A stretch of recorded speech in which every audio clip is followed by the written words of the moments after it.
sleeping though. So, all right, we are starting 3.6 today. Hopefully we got all the lights off so there's no glare. And we are doing, again, A problems today.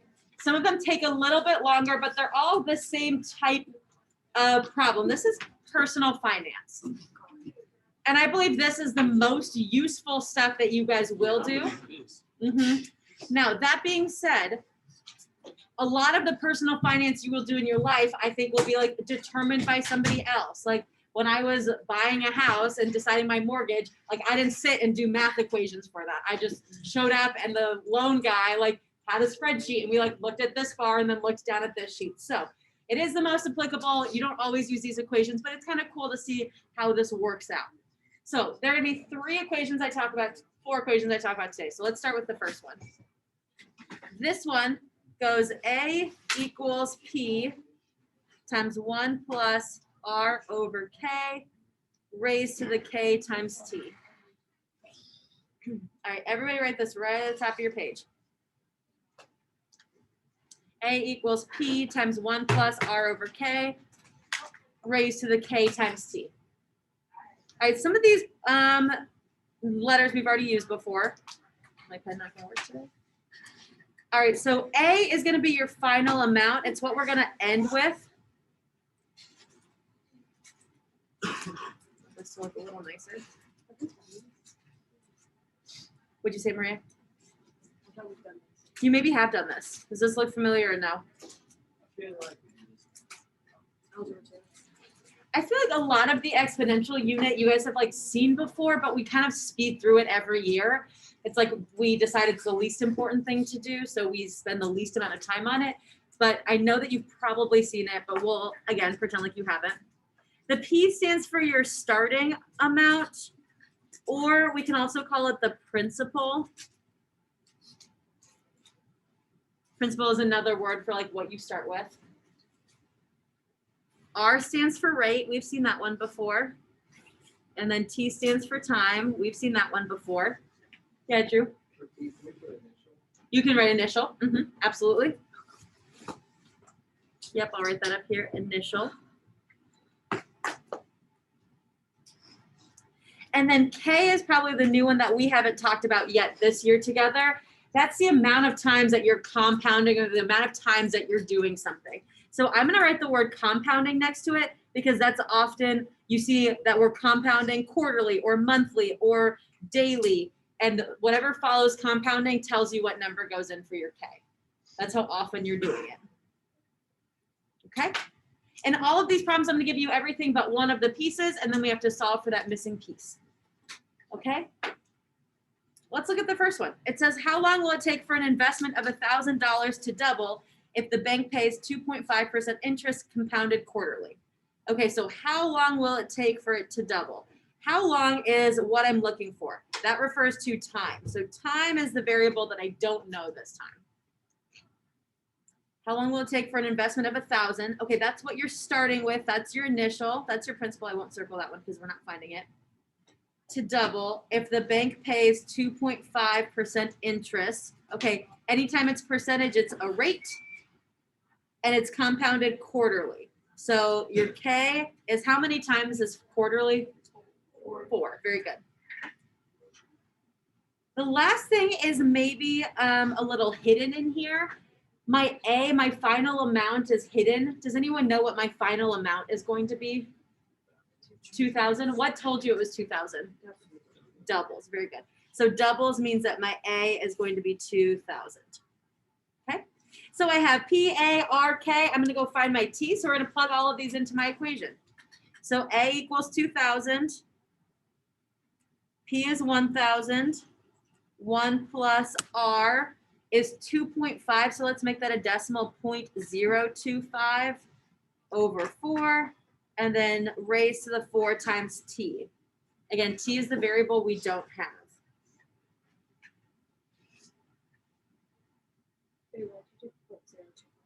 You have to make a percentage into a decimal. So 2.5% needs, you got to move the decimal places twice to go from percentage to decimal.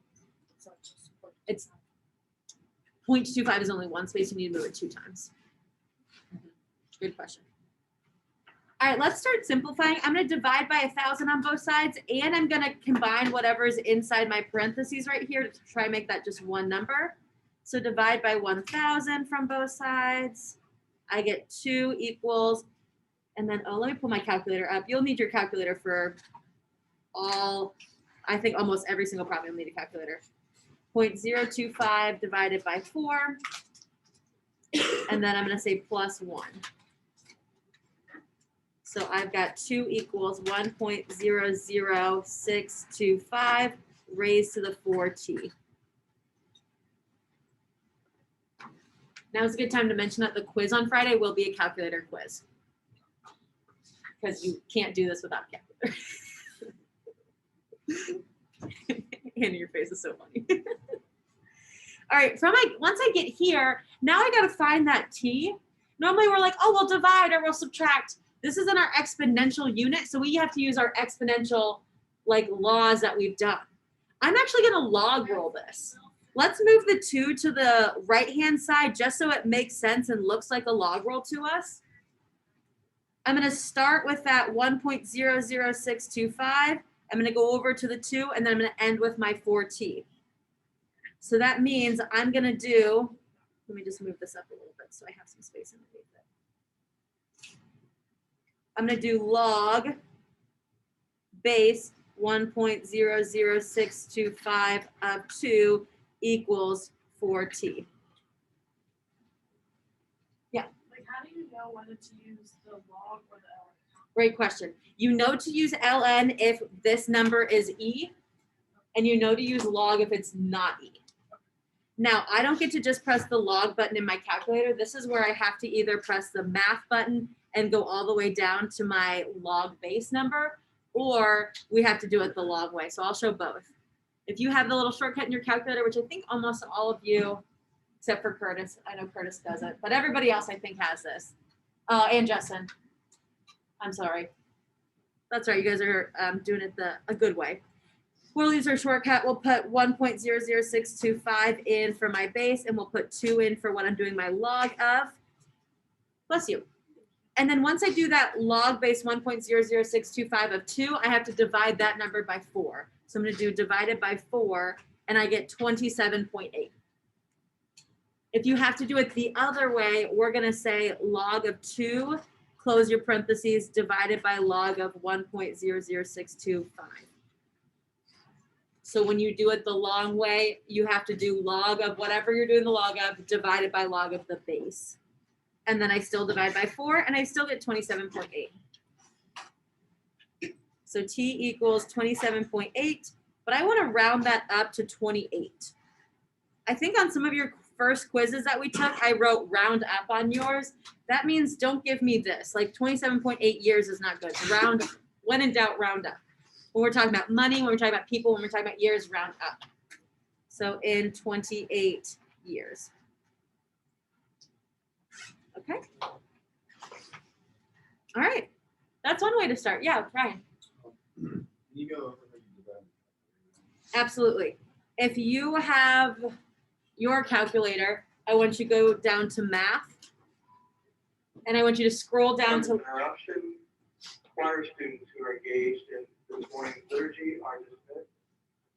And all other liturgy students who are being involved in today's math, please report to the Welch Activity Center. That's all right. Bye, guys. Oh, she's talking like You can do whatever you want, Macy. It's like, I gotta learn this math. So Ryan, hit math and go all the way down to letter A, and then press enter.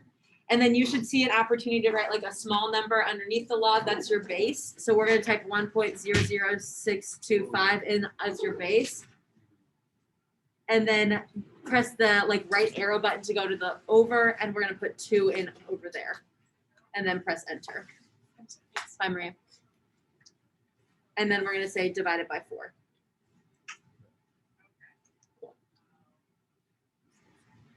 All right, ready for the next one? Let's do number 2. Okay, it says, how much will be in an account at the end of 10 years if 1,230 is invested at 3.125% interest compounded monthly? How much will be in the account at the end? What am I looking for there? My final amount. I'm looking for how much we're ending with. So we're looking for A, final amount. How long do I have? What's my T? 10. What's my P? What am I starting with? What's my initial? Good. Invested at a rate. So 3.125 is my rate. And then compounded monthly. How many times a year is monthly? 12. Good. So K equals 12. This is actually one of the easier ones if I ask you to find the final amount, because you're just simplifying one whole side. You don't have to do any log rolls. You're literally just plugging it into your calculator.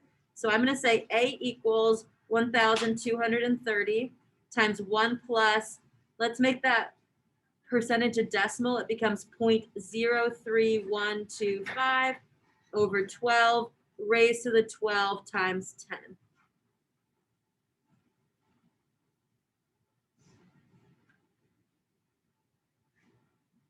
Now you can plug in you might be able to plug this straight in. I'm always nervous about fractions and raising powers up. So I'm gonna do mine carefully. I like to start with this fraction and then I add 1 to it.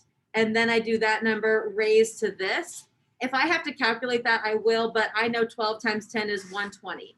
So I'm gonna go do my fraction first. So 0.03125 divided by 12. I'm gonna add 1 to that. And then I'm going to do my caret to raise that number to the 120th power.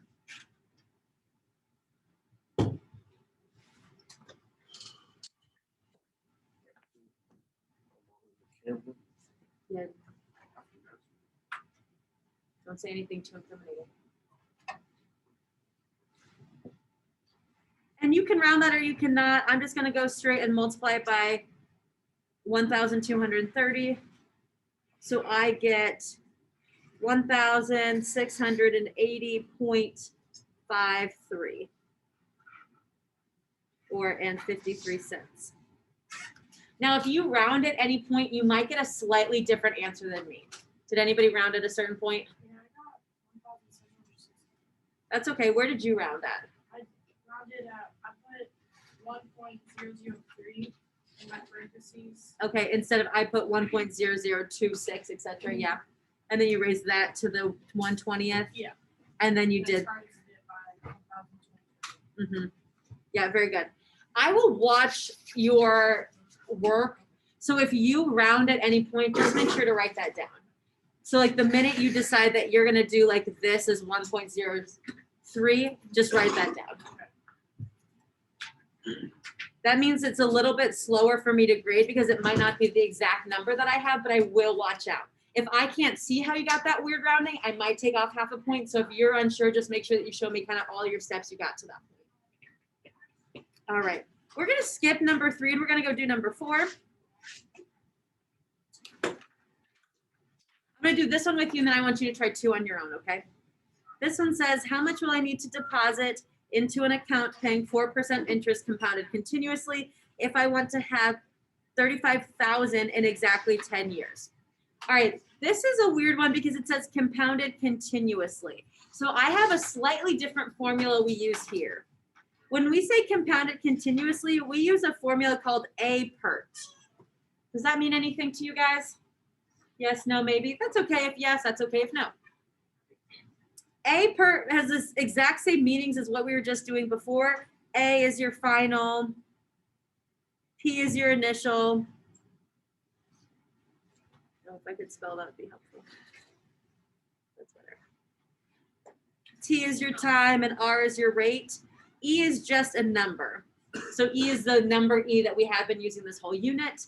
That takes into account the fact that we're compounding continuously. Okay.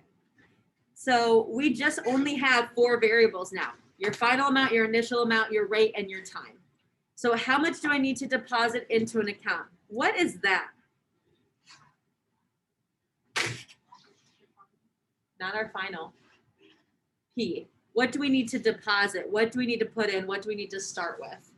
P. How much do I need to deposit into an account paying 4% interest?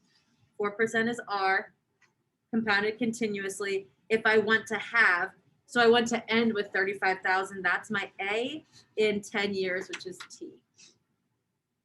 I know it might seem silly in elementary to go through and mark up my problem, but I think it makes it so much easier to plug it in if I can go back to the problem and be like, okay, where's my A? Where's my T? What am I looking for? Those kind of things. So we're going to plug it in. I've got 35,000 equals P E raised to the, what was that, 4%? 0.04 times 10.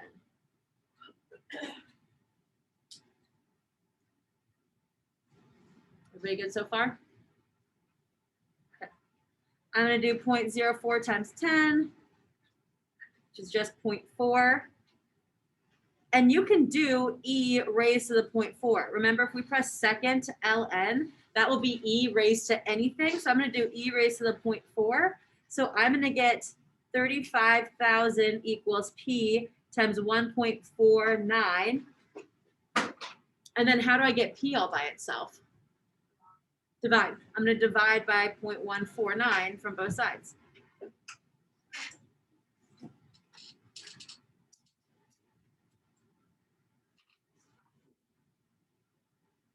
And I get 23,461.2.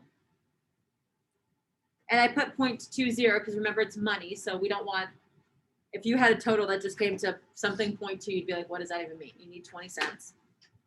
And so that's how much we have to put in to begin with.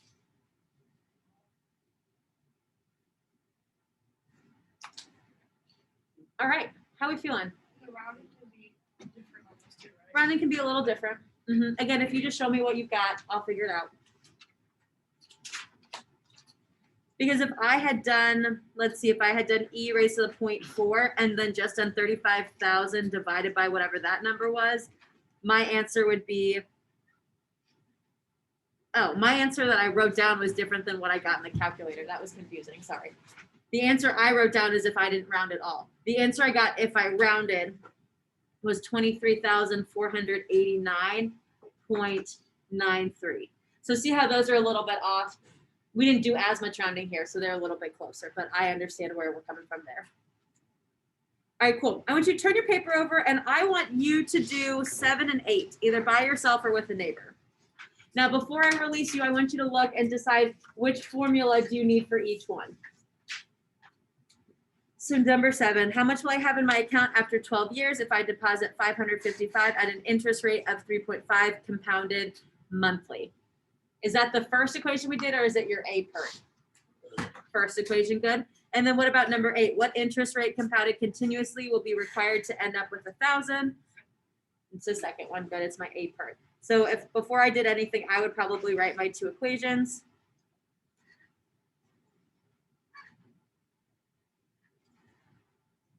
And I want you to do these 2 problems by yourself or with a neighbor, and then we'll go over them together.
Anyone need any help?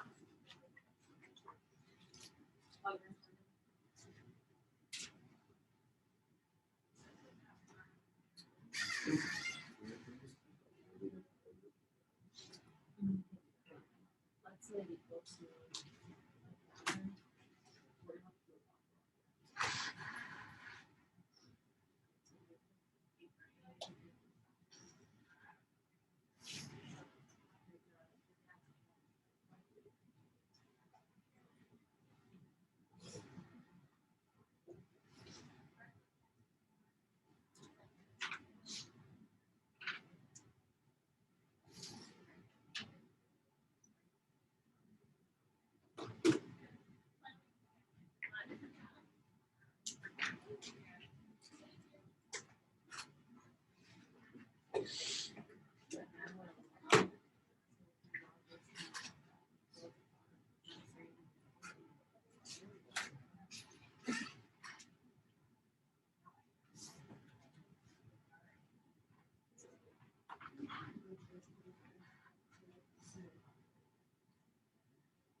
Yes, and I want to remove the decimal because I want it to be a percentage, so remove the decimal. Replace it. That's not bad.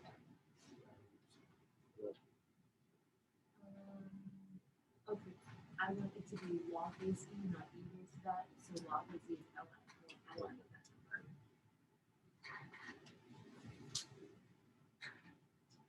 This is easy, like, it's raised already.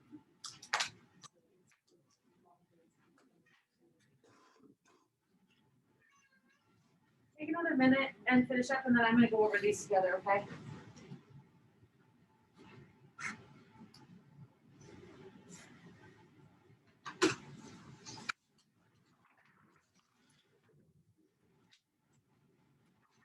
Most of us did pretty good on the first one. Is that true?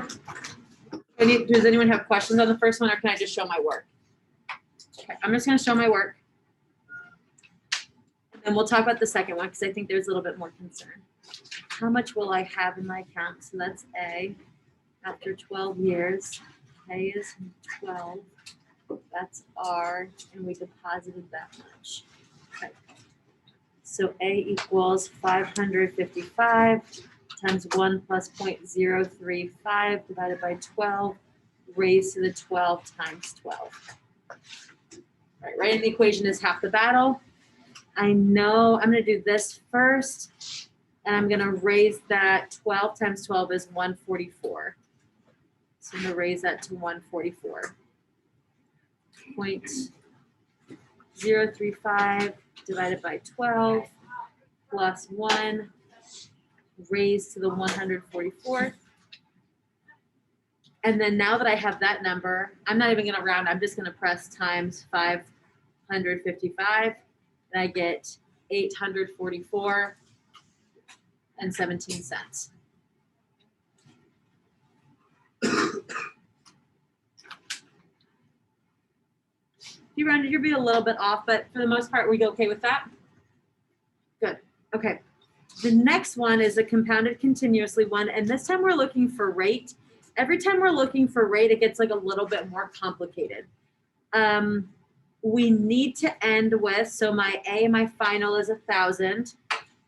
3 years is my time, and 890 is what we started with. That's my initial amount. So we'll set it up 1,000 equals 890 E raised to the R times 3.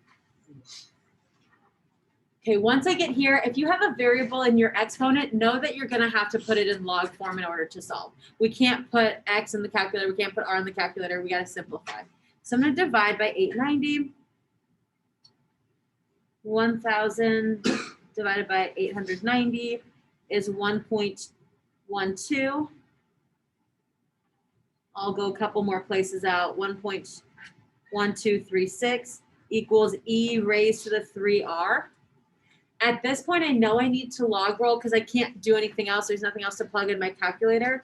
I'm going to physically just move that 1.1236 over to the other side. I'm just switching my equation. So now I can easily see I've got a log roll. Log base E of 1.1236 equals 3R. Log base E of 1.1236 equals 3R.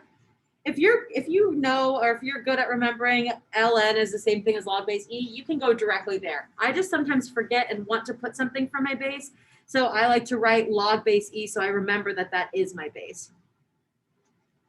We all have the ln button, so we're going to press ln 1.1236. And then I want to divide that by 3 to get R by itself. So I get R equals 0.0388. And with R, with rate, you have to go one more step because this is a decimal and I want it to be a percentage. Everything else we've been talking about has been percentage. So move your decimal 1, 2 places over. So my rate is 3.88%.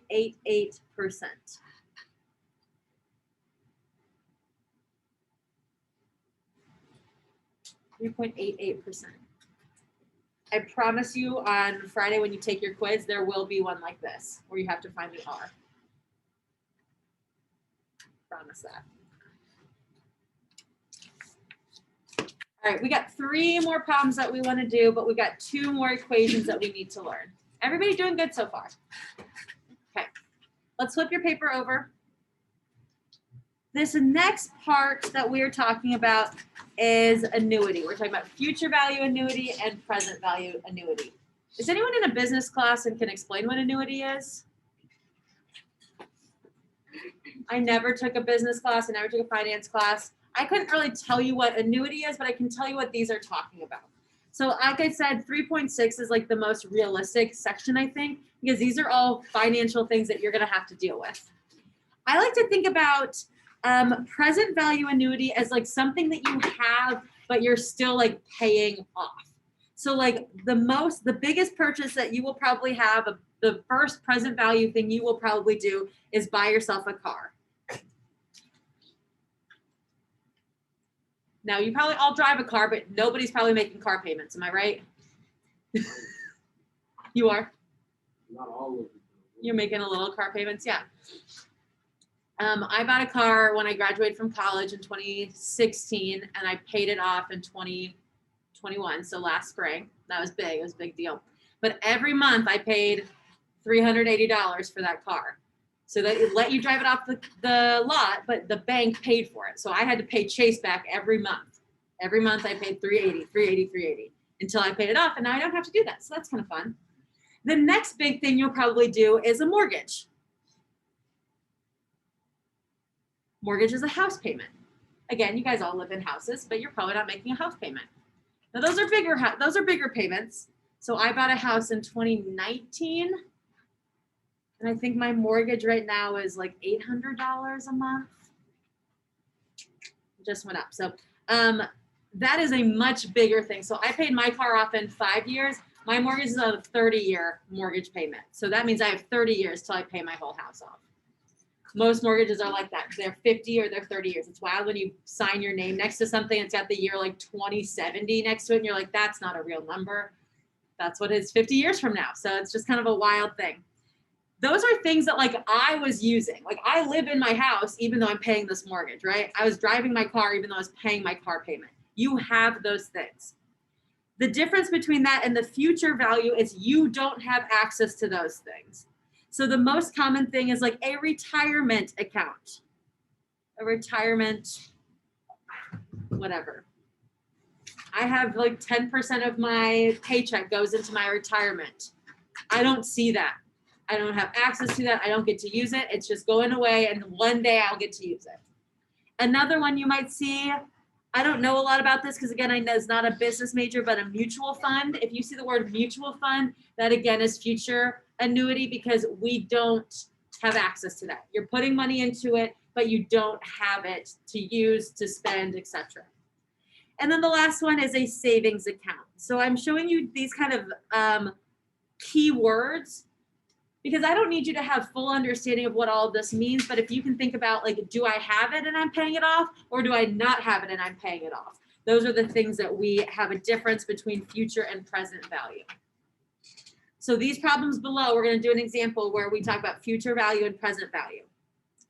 All right, let's get over to the actual equations because those have different variables than we're used to. So, or I'm looking at them kind of side by side because they share a lot of the same parts. I will give this to you on the final. I will give this to you on the quiz. I will tell you right now, your quiz, this will just be a bonus question because it is kind of complicated and a lot more difficult. And I need you to know the other two formulas better than you know these two. The FV and the PV are just your future value and your present value. It's what you want to end up with. So like if I want to end up with like a certain amount of money in my retirement account, that would be my future value. Same thing, like when I was deciding when I bought a house, how much could I pay for a house? I have to think about what's that present value. You can't buy something that you can't afford, right? So you have to think about like how much is like the cost of that house or that car before you pay all of that money for it. I want to use the word recurring payments for that. Recurring payments. So like I told you, I pay that car payment every month. I pay my mortgage every month. I put money in my retirement account every paycheck. So you do that all the time. You don't just put one amount in and it just like pays for the car itself. Like that is the other formulas. These are like you have to pay it and pay it and pay it and pay it. So R is your recurring payment. It's what you're doing every month. Now the other two variables you see don't look like ones that we've used, but they're made up of things that we're used to. This little I means R divided by K. So that means I is the same thing as a rate divided by how many times you're doing your payment or how many times it's compounding. And then N is what my exponent is. And just like before, my exponent was going to be K times T. N equals K times T. So we still need time. We still need how many times we're doing it in that year. We still need rate, all of those things. But this is how the formula looks. Okay. All right. I gave you a lot of background. Everybody doing okay so far? Okay, let's go to the first problem. We're going to do number 9. It says Carlos purchases a new pickup truck for $18,500. All right, time out. Is this present value or future value?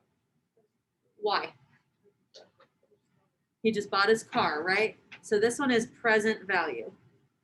He's buying a car and he's going to drive that car off the lot. So he's going to keep using it and using it and using it.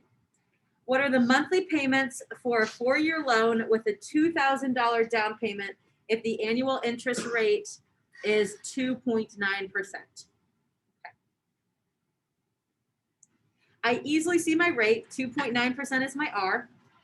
It says, what are the monthly payments? Which variable represents my monthly payments?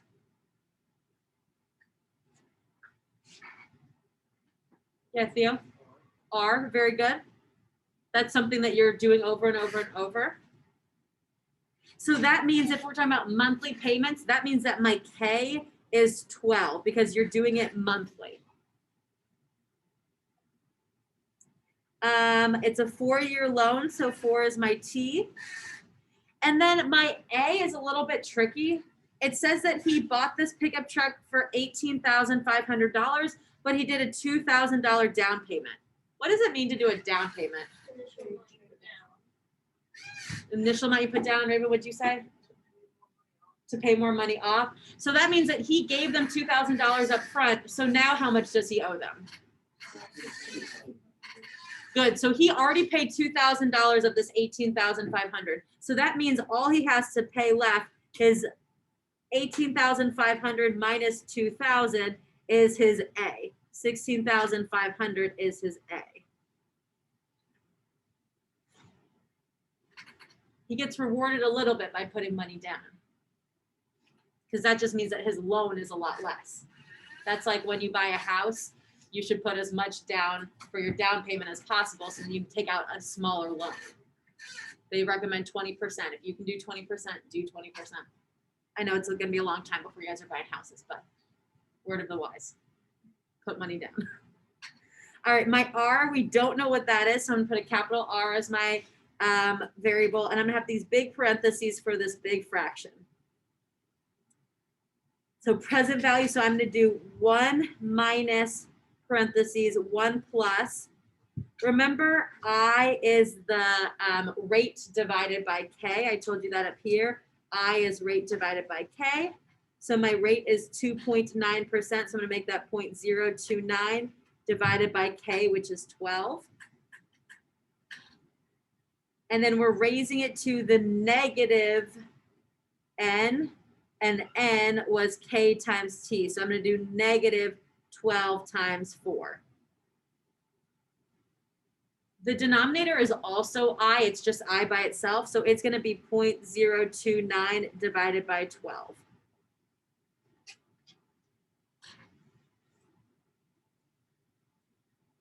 All right, I plugged it in. Is everybody okay with how I plugged it in so far? You have the like capital R, Mm-hmm. like towards most to the right in the problem. What does that represent again? This R represents like how much you're paying every month, Okay. your recurring payments. Because it says what are the monthly payments, and that's what we're trying to find. All right, this can be a little confusing and a little overwhelming, so let's just take it bite by bite. I'm going to do this decimal first because I get to do it twice in this problem. So I'm going to carry down my 16,500. I haven't done anything to that yet. I'm carrying down my R. I'm making that entire denominator be the decimal, 0.029 divided by 12, which I'm going to have to round this because we have so many pieces. So I'm going to round it at 0.00242. Again, you can round it where you want, but I would just make sure you show me that you knew where you rounded it to. I've got 1 minus on top. I have that exact same fraction on top. I've got 1 plus 0.029 divided by 12. So I'm going to do this decimal plus 1. So that means in this parentheses, I've got 1.00242. And it's going to be raised to the negative 12 times 4. Well, negative 12 times 4 is 48.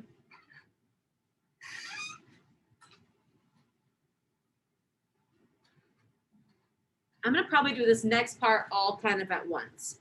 I'm going to do my 1.0242 raised to the negative 48th. And whatever that number is, I'm going to do 1 minus that number. So I've got 1.00242 raised. Nope, still did that wrong. Okay. 1.00242 raised to the negative 48th. And then I'm going to do 1 minus that number. So in the top of my fraction now, I have 0.1095 divided by 0.00242.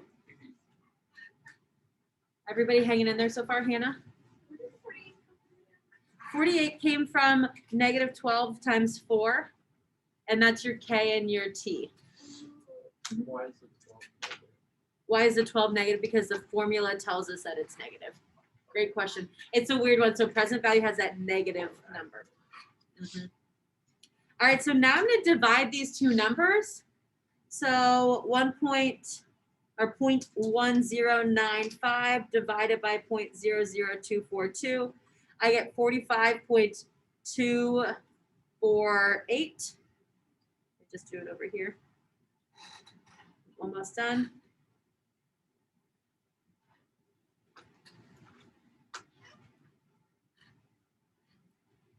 So I still haven't done anything to my 16,500 or my R. So I have 16,500 equals R times now this 45.248. And I'm going to divide 16,500 by this 14.248. And I'm going to find my R.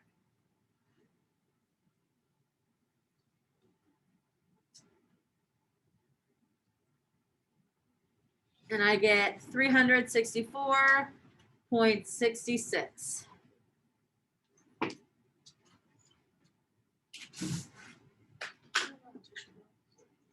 I got a bunch in the back. There's one right by Justin. And I've got a bunch in the back as well.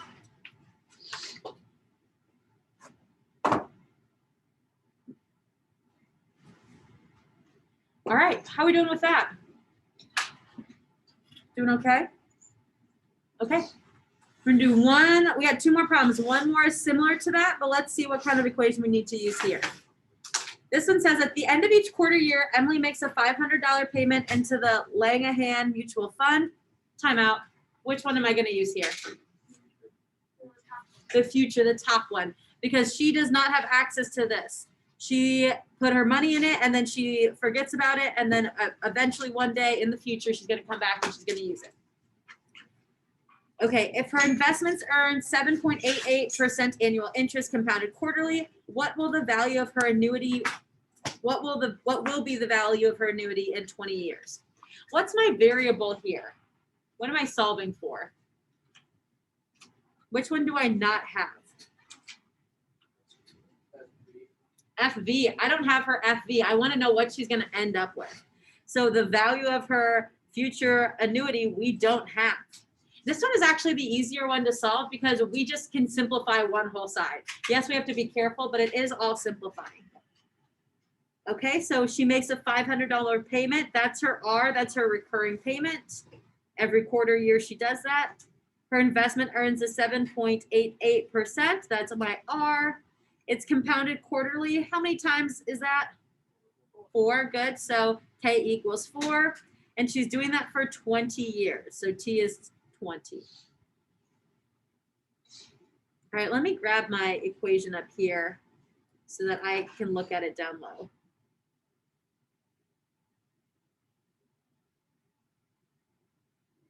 Oh, no, that's not what I wanted. Okay. So we don't have our future value. That's what we're looking for. My R, we said, is 500. This big fraction. I've got 1 plus I. Remember that I is your R divided by K. So R is going to be 0.0788 divided by 4. That's the exact same thing as the denominator too. So I'm going to write that at the same time. 0.0788 divided by 4. Back to the numerator. I'm raising that parentheses to n, which is k times t. So that's 4 times 20, excuse me. And then I'm minusing 1 off of that because that's what the equation says.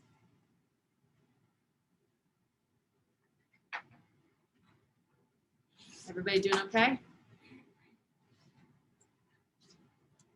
All right. So again, this one is the easier one, but we still have to be careful and intentional when we simplify. I'm going to do this fraction first, and then that lets me do kind of all of this at the same time too. So I'm going to say future value equals 500 times, the denominator will be 0.0788 divided by 4, which is 0. I can't talk anymore. 0.0197. And so my numerator is going to be 1 plus that. Okay, so 1.0197. 4 times 20, that's going to be raised to the 80th, and then we'll minus 1.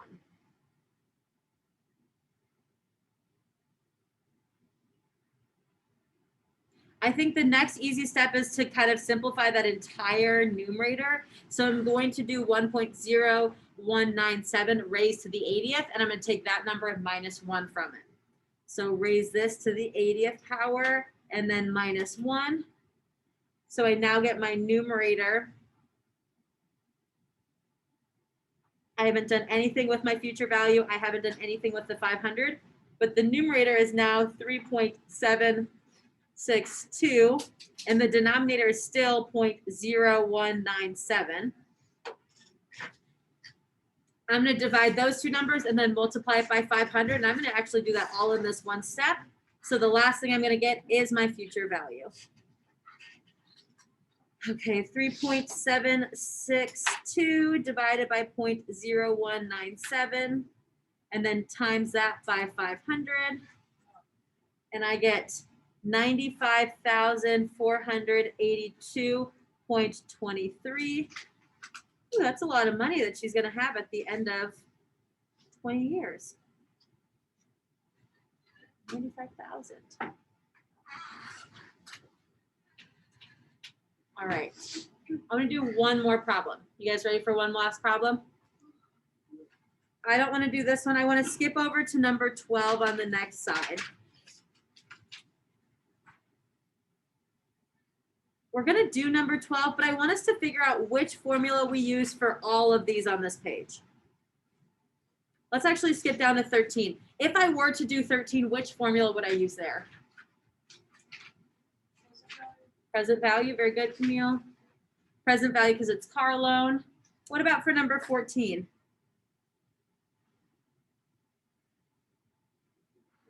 Future, good. Bond fund is similar as a mutual fund. So think about it, we're putting it into an account that we don't get to use. What about number 15? Future value as well. Okay, let's go back up to number 12. What formula am I going to use here? Ooh, what makes you think future? Retirement account. Okay, I love that thought. Let's keep reading the problem though, because I'm going to argue this one is not a future value. I'm also going to argue it's not a present value. It's what? Not PERT, because it's not compounding continuously. It's just our first equation. Can you guys tell me why? What's the key word that tells us it's the first equation and not future value? Say that one more time. No, I don't think that's it. Yeah, Ryan? Is it invest? It's not invests. Raven? Single payment. The fact that she's putting one single payment into an account and then just like letting it do its thing, that is why it's not future value. Remember, future value and present value, you're putting something in every single month or every single paycheck or every 2 years. You're doing that all the time. This time we're doing it one time, a single payment. So I think you guys can do it. Just remember that the formula looks like this.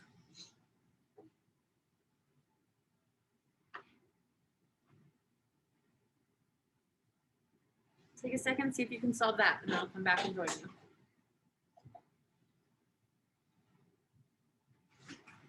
I have a quick question.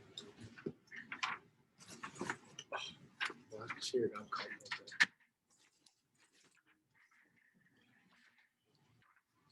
Can I have like a rap with my lady?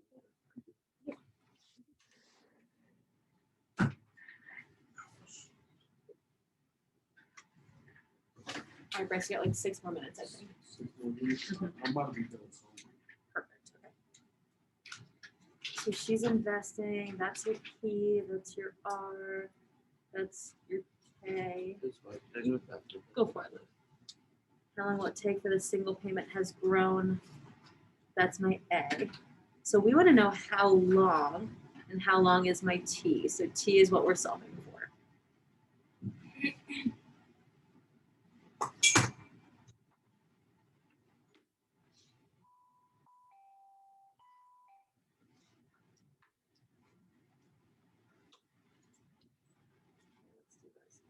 Let's do this. And let's divide by 8,000.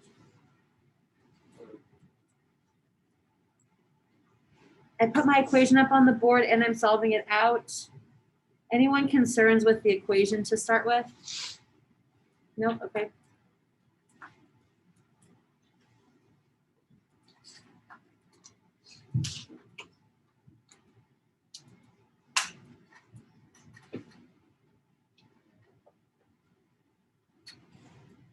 Once I start simplifying, I realize I can't do anything past this 2 equals 1.0075 raised to the 12x. What do I do in order to start solving for t? Log roll, very good. Log base what? What's your base gonna be? Good, of 2 equals, perfect. Good job, so we had to log roll, and then we're gonna put that in the calculator. I'll do it the long way first. I'll do log of 2 divided by log of 1.0075. And then we divide that by 12. And I got 7.7, which is approximately 8 years. Does that look good to you guys? Awesome. Again, you could also press math and go all the way down to log base. Your base is 1.0075, and we're doing it of 2, and then we're dividing it by 12. We get the same answer.